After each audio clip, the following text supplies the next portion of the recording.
Now, as gunshots echo across the wind-swept, snow-covered reaches of the wild Northwest, Quaker puffed wheat and Quaker puffed rice, the breakfast cereal shot from guns, present the challenge of the Yukon.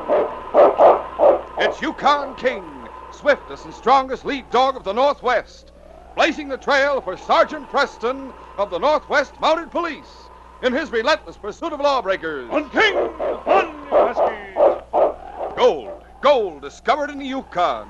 A stampede to the Klondike in the wild race for riches. Back to the days of the gold rush. With Quaker puffed wheat and Quaker puffed rice, bringing you the adventures of Sergeant Preston and his wonder dog, Yukon King, as they meet the challenge of the Yukon.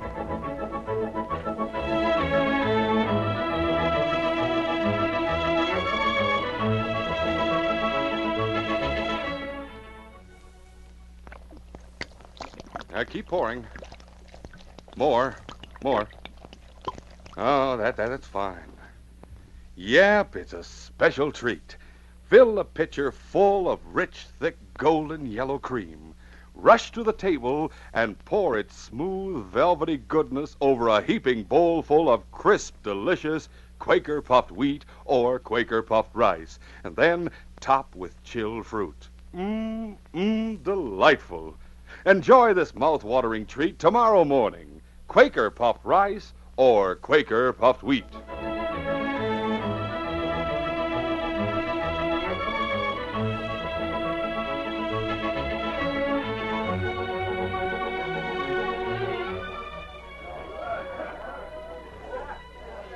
Baldy Brennan sat at a corner table in a cafe at Dawson. He held a Dawson City paper before his face. His companions at the table were Snag Lindell and a younger man named Wally Wharton. Put down that paper, Baldy. We know very well you can't read. I like to look at the pictures. They don't hold a candle to the pictures in the papers back in the States. Why, I remember... Gone. What's ailing you, Baldy? Look at here.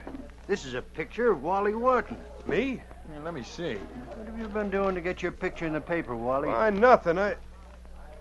No, that's not me. Yeah, sure looks like you. Look here, Baldy, you ignoramus. It says right here that this critter's name is Jimmy Stevens. I still say it looks like Wally.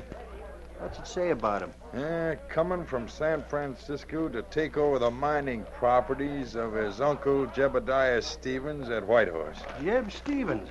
I know about him. He died a couple of months ago. Yeah, just so. And he left more money than a man can count. Why, he owns some of the best mining property in the whole Yukon Territory. And his nephew's going to get it all. Some critters get all the luck. Hey, gents, I got an idea. What's your idea? Wally, if it was you that was going to inherit all that property, I'd bet you'd be downright glad to share it with a couple of pals. Now, wouldn't you? What are you getting at, Snag? You're not known around Whitehorse, are you? No, why? Suppose you was to go there and claim the Stevens property. Who'd there be to keep you from getting it? Great Scott, Snag. You think we could get away with anything like that? Why not? Yeah, there's one man over in Whitehorse that knows me. He'd probably spoil the game. We can take him into the plan with us. Yeah, but what'll happen when the real Jimmy Stevens shows up? He won't show up. We'll see to that. From now on, Wally, your name is Jimmy Stevens. Snag, it'll never work. With these clothes, how could I make people think I just came from the States? We'll take care of that at the same time we take care of Jimmy Stevens on the trail between Dawson and Whitehorse. Now listen careful, both of you. I've got a slick plan all worked out. It was 2 days later when Jimmy Stevens arrived by boat at Dawson. He lost no time in buying clothing for the trail and outfitting himself with a sled and dog team. Then, after checking on the route, he set out on the windy trip. Hush! Get along there! His dogs were strong and the trail well packed. He found that travel was far easier than he had expected. Sometimes he rode in the sled, sometimes he ran alongside, but most of the time he rode the runners. He hadn't the faintest suspicion that 3 men were waiting at a point where the trail came close to the edge of a steep cliff. These men planned murder. They appeared in front of Jim quite suddenly. Pull up there! Stop that team! Hold on! We want to talk. Whoa, boys. Stay right where you are. Sure thing. What do you want? We We'll show you what we want. Hey, put down that pistol. You're not going to shoot. Jim clutched his chest and staggered from the sled toward the edge of the 50-foot cliff. Grab him, Baldy. You'll fall over the edge. There he goes. Confound it, Baldy. Why didn't you drill him through the heart? I tried to. Oh, you shot high. He lived long enough to stagger over the cliff. Maybe he's still alive. Get back, Wally. Don't go near that ledge. I just want to look down and see if he's moving. No, get back. That snow is treacherous. Even if he is alive, he won't be that way long. Too bad he went over. He could have used his clothes and anything he might have had in his pockets. Hey, there's a lot of his gear in the sled. Chances are I'll find plenty to prove I'm Jimmy Stevens. Look here, Snag. New clothes. Yeah, let's see. Yeah. Waterman Dawson. Here's something. A packet in oiled silk. Maybe letters. We'll soon know. Yeah. It is letters. They'll do it. Now we're all set. There's just one man, the gent I told you about, who'll know me as Wally Wharton. And we won't have to worry about him because he'll be with us. Now get on those runners, Wally. Take that team to Whitehorse. I'll see you there. Right. We'll join you in Whitehorse. Get going there. Mush, you fellas. Mush!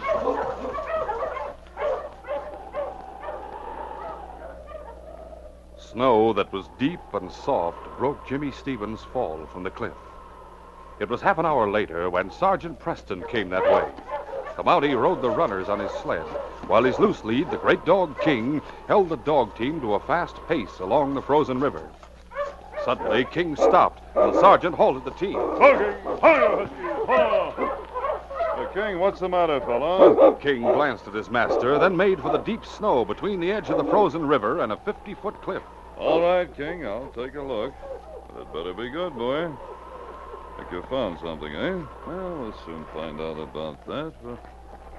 King, you have found something. Move back, boy. Shot. He's alive. Must have fallen from the top of the cliff. The snow probably saved his life. Be quiet, King. Easy now. Easy, son.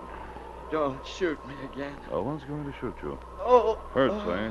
Guess the bullet's still in there. Now listen, you understand me? Yes. I'm putting a temporary dressing on your wound. Shot up on the trail. I know. Now, your wound isn't serious. You're going to be all right. You've lost a lot of blood and you're very weak. You'll need all your strength, so don't try to talk. I know of a cabin between here and Whitehorse. I'll put you on my sled and take you there. King, the team, line them up, boy. What's all that? My dog King's lining the team. Now, hang on. I'm going to carry you to the sled. Wally Wharton had reached Whitehorse and called on the banker who had charge of old Jeb Stevens' estate. After a short conference, he secured a room at the hotel and waited for his partners in crime.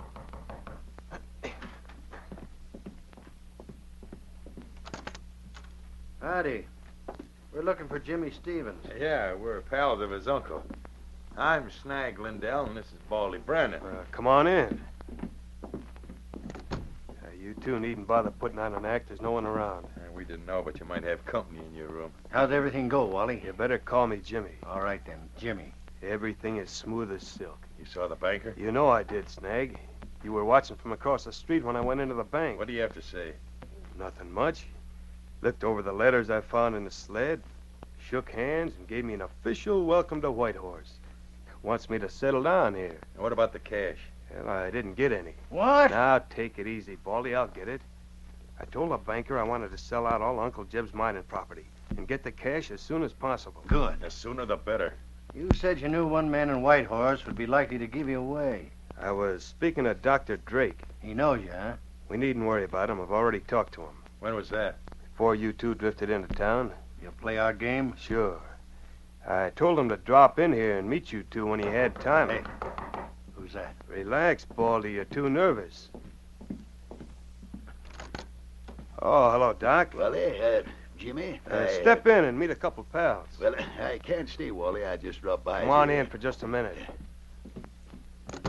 I want you to meet my friends, Snag Lindell and Baldy Brennan. Gents, shake hands with Dr. Drake. Howdy. Doc's the man I told you about. He's known me for a long time. Wally's told you the plans, ain't he? Yes, yes. Well, throw off your park and sit down. We got a lot to talk about. Yeah, let me take your black Well, bag. I'll come back later. I have an emergency case. I left my dogs in harness in front of the hotel. Can't you let the case go, Doc? No, not this one. Mountie is waiting for me. A Mountie? Yeah, she's waiting in an old cabin 4 miles south of town. I hope he's in serious condition. I don't like Mounties. Yeah, what ails him? I don't know. He sent his dog into town with a message tied to the collar. Constable Atkins brought the dog to my place. Who is the Mountie? Anyone we know? Sergeant Preston. Preston. Is he around here? That's dangerous. You better go and see him.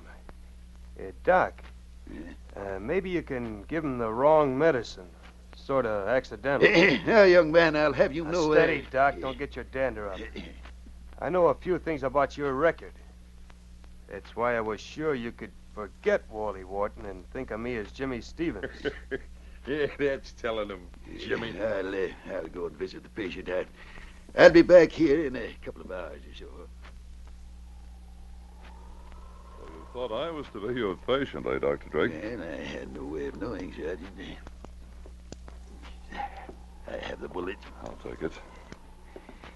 You say you don't know who this young man is? No, I found him on the trail. He was conscious only a moment.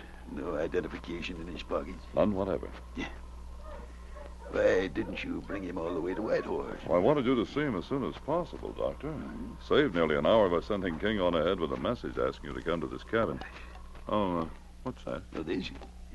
It's a hypodermic needle. Well, you'll want to sterilize it. There's boiling water here on the stove. If you'll tell me what you're going to give the patient, I'll get it out of your bag. I've been thinking. Well? On second thought, I'll simply dress the wound. The patient seems to be sleeping comfortably. You'll not need a hypodermic. No? You may put the needle back in my bag if you'll be so kind. You could have knocked me over with a feather when I saw that patient, Wally. He might have been your twin brother. Of all the doggone luck. Wally, I told you should have shot him through the heart. But I If tried. he lives to tell that Mountie about How us... about that, Doc? You think he'll recover? Yes, I'm afraid he will. Why? Doggone it, why didn't you do something I to him? couldn't. Preston watched every move I You made. could have given him a shot or something. I tried that, but I couldn't get away with it. We've got to do something and do it right away.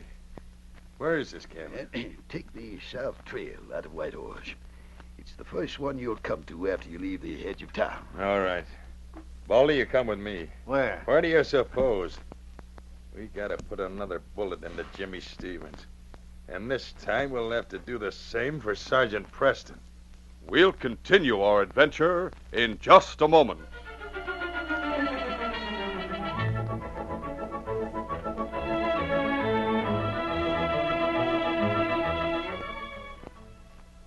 Shot from guns. These three famous words mean a breakfast treat all ready to eat. The original, the one and only Quaker puffed rice or Quaker puffed wheat. Yes, these are giant-sized grains. I said giant size. And they actually are shot from guns to make 'em crisp and tender. Quaker puffed rice and Quaker puffed wheat are exploded up to 8 times normal size. That makes them bigger and better tasting. Yes, they're shot through and through with keen nut-like flavor, too. They're a thrifty deluxe breakfast treat that's easy to fix as falling off a log. Just pour out a bowlful, add some fruit and milk or cream. Oh, talk about good. More important, long hours at school and play call for a hearty breakfast. And Quaker puffed wheat and Quaker puffed rice furnish added food values of restored natural grain amounts of vitamin B1, niacin, and iron. So how about it? You'll be getting off to a flying start when you eat Quaker puffed wheat or Quaker puffed rice. And to get the original, crisp, fresh wheat or rice shot from guns, always buy the big red and blue package with the smiling Quaker man on the front. Quaker puffed wheat and Quaker puffed rice are never sold in bags or bulk.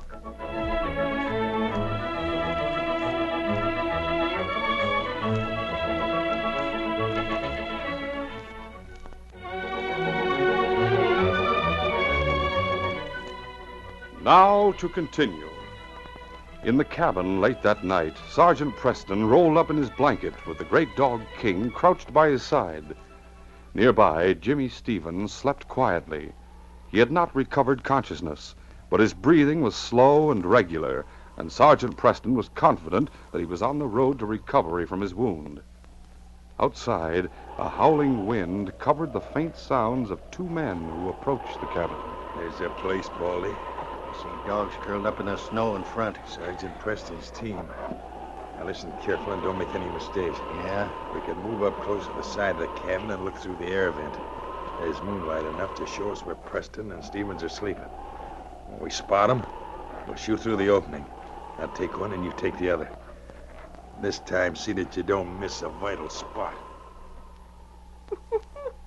Inside the cabin, King sensed danger close at hand.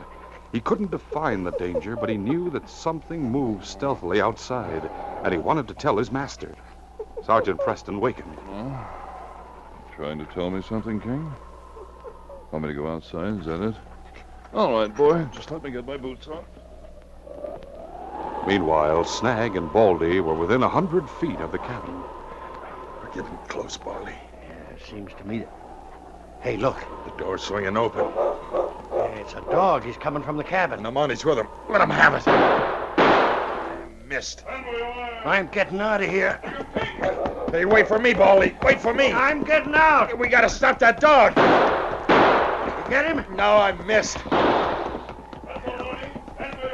He's shooting at us. Well, I'm not stopping. Snag and Baldy ignored the Mounties' warning shot and kept running as fast as they could.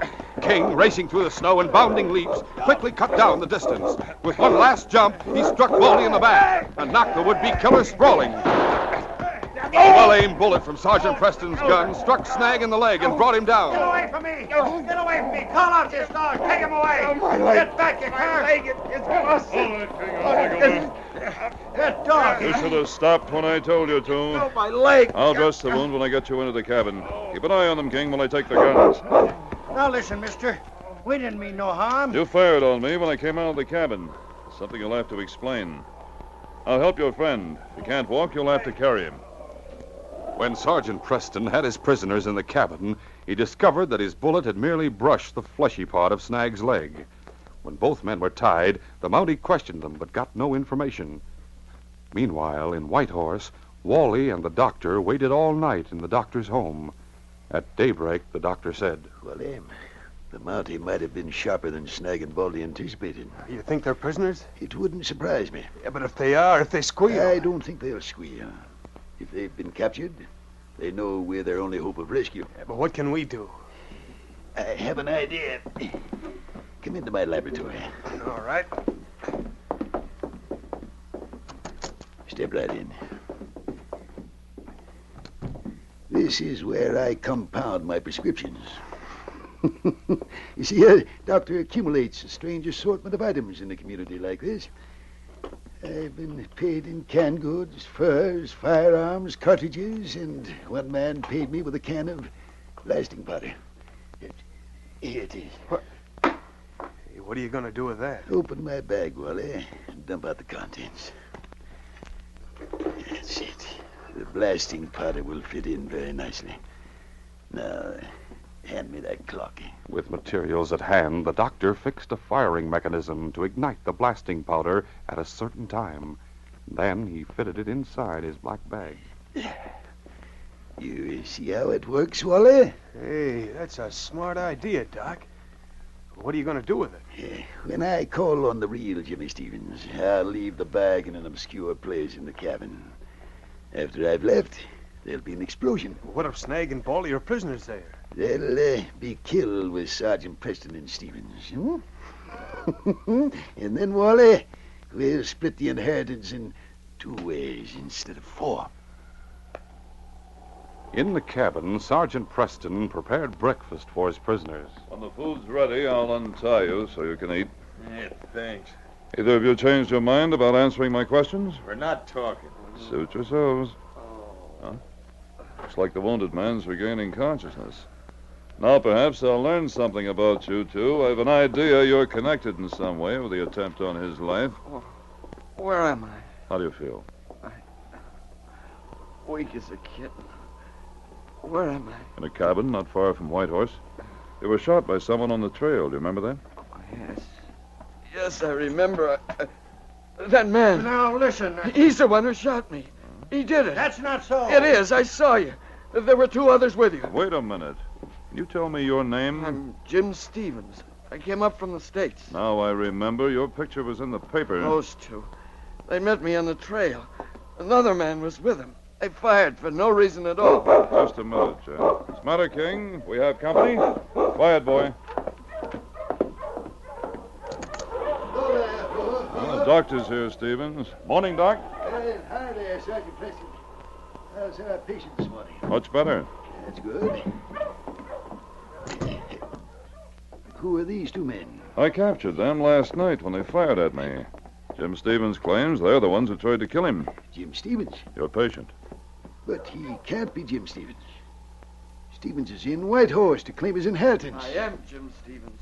If anyone claims my inheritance, he's an imposter. Well, this will bear investigating, Preston. What are you going to do about these prisoners? We may have found a motive for the shooting.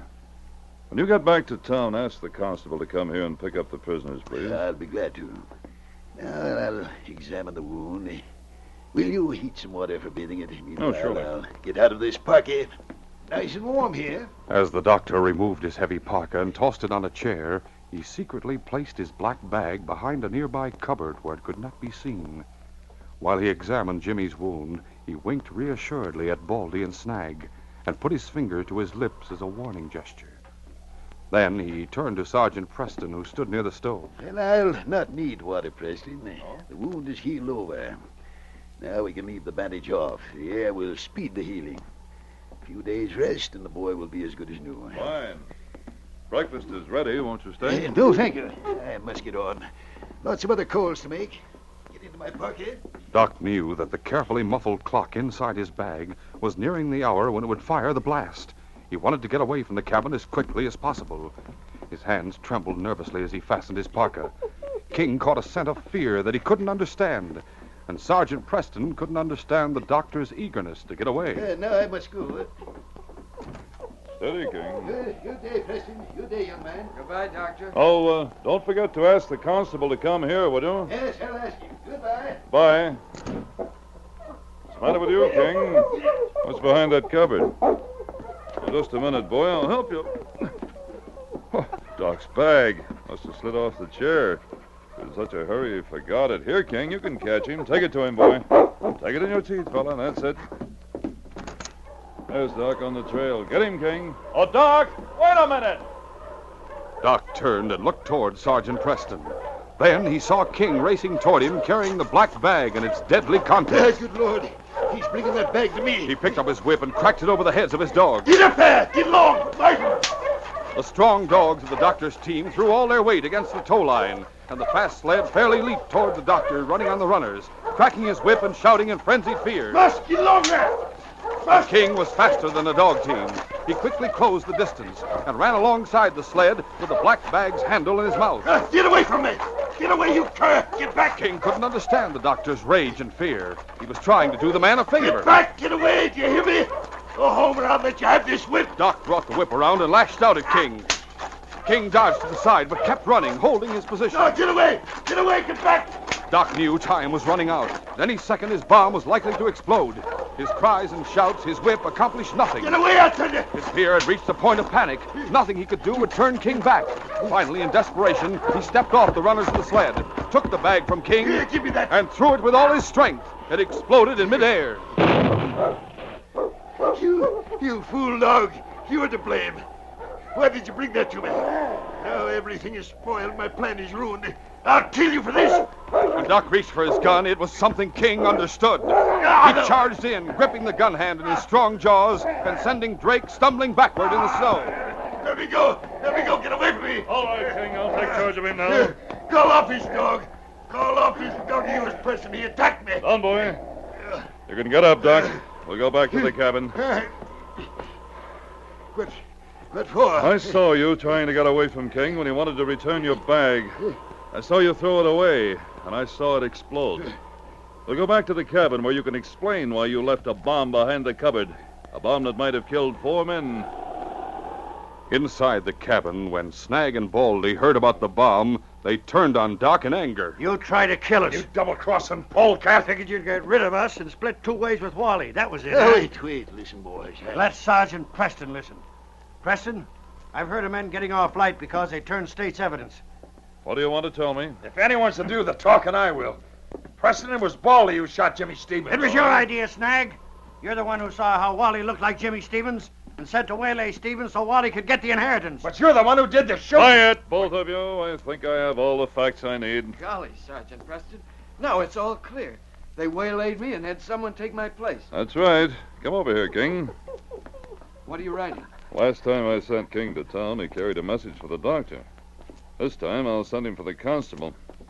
Ask him to bring several men in a stretcher for you, Jim. Here we are, King. Take this note to town, boy. Understand? Town. Golly, if it hadn't been for King, we'd have all been blown to smithereens. When you return with the constable, King, we'll go back to town together and arrest young Wharton. Then, boy, this case will be closed.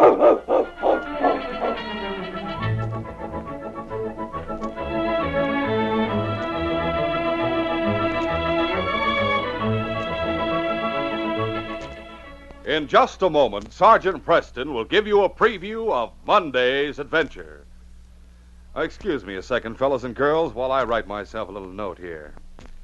Remember to get a package of Quaker puffed wheat and Quaker puffed rice tomorrow. There. Now, that's a tip for you, too. Put Quaker puffed wheat and rice on your family shopping list, 'cause those king-size, ready-to-eat premium grains are so swell tasting.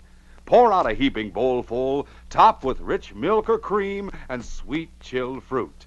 And man, oh man, did you ever taste anything so crisp, so tender, so downright delicious. You just can't beat Quaker puffed rice and Quaker puffed wheat. So be sure to look for the big red and blue packages with the smiling Quaker man on the front. That's the way to be sure of getting the original, crisp, fresh Quaker puffed wheat and Quaker puffed rice, shot from guns. They're never sold in bags or bulk. Listen Monday when Sergeant Preston and Yukon King meet the challenge of the Yukon in the case of missing gold. King and I had stopped at the constable's in Selkirk and were told that the express clerk, a young chap whom I knew and liked, was missing, along with a bank shipment of gold. When he voluntarily returned and told what had happened, the constable claimed his story was fantastic. Our investigation involved us in an attempted murder with startling results. Be sure to hear this exciting adventure Monday. These radio dramas, a feature of the Challenge of the Yukon Incorporated, are created and produced by George W. Trendle and directed by Fred Flowerday. Today's adventure was written by Fran Stryker. The part of Sergeant Preston is played by Paul Sutton. They are brought to you every Monday, Wednesday, and Friday at the same time by Quaker puffed wheat and Quaker puffed rice, the breakfast cereals shot from guns.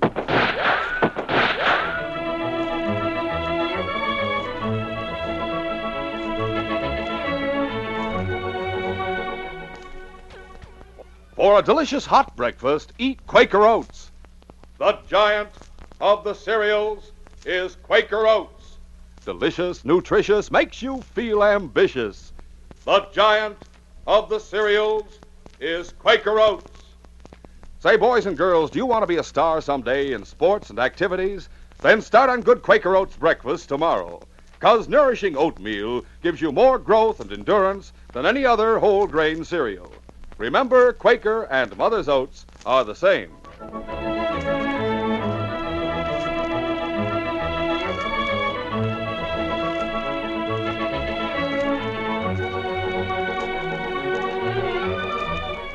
This is J. Michael wishing you goodbye, good luck, and good health from Quaker puffed wheat and Quaker puffed rice. So long. This is ABC, the American Broadcasting Company.